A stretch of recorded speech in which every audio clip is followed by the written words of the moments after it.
All right, so there's a new image generation model in both Rise and Storyline, so it just got updated. And I just want to tell you up front, if you've ever tried to get your text to render correctly or try to use your brand colors, specific colors in an image, well, you're going to be very happy with this latest update. So let me show you what's changed. All right, so I'm in Rise. This is going to work, again, the same in Storyline as it does Rise, but just keep it here in Rise.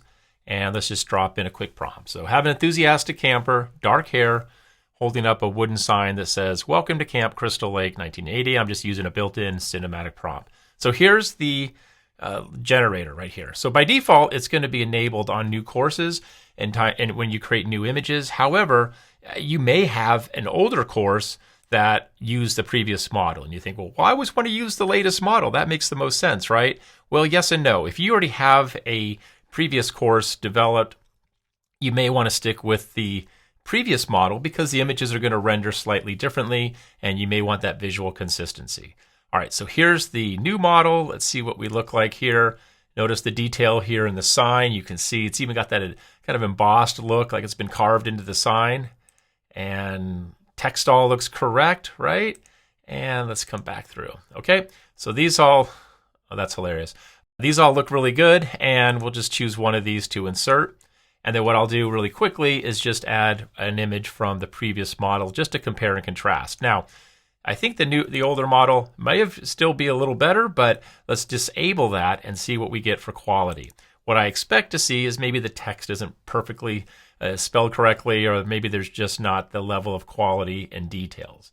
All right, so preview, Camp Crystal Lake. So where's the welcome? So that didn't show up right there. Welcome. So you can see the text issue. This is what we would see and expect in the previous model.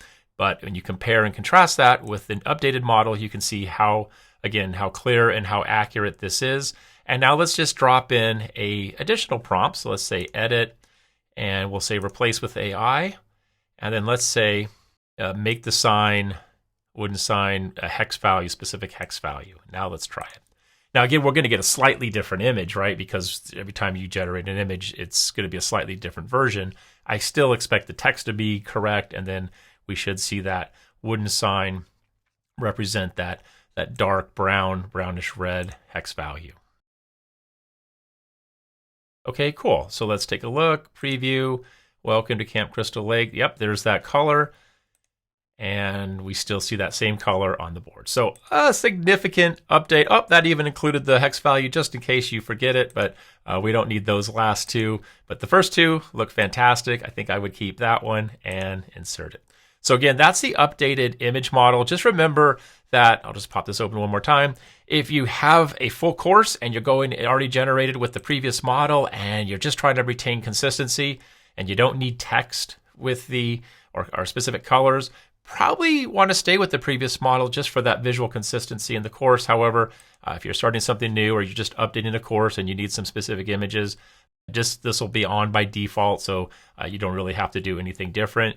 So if you saw this toggle and you're thinking, wait, what's going on here? Well, now you've got both the original image generation model from last year and this brand new, way better supercharged version they just rolled out. Anyway, that's the new enhanced image generation model, and it works exactly the same in both Rise and Storyline.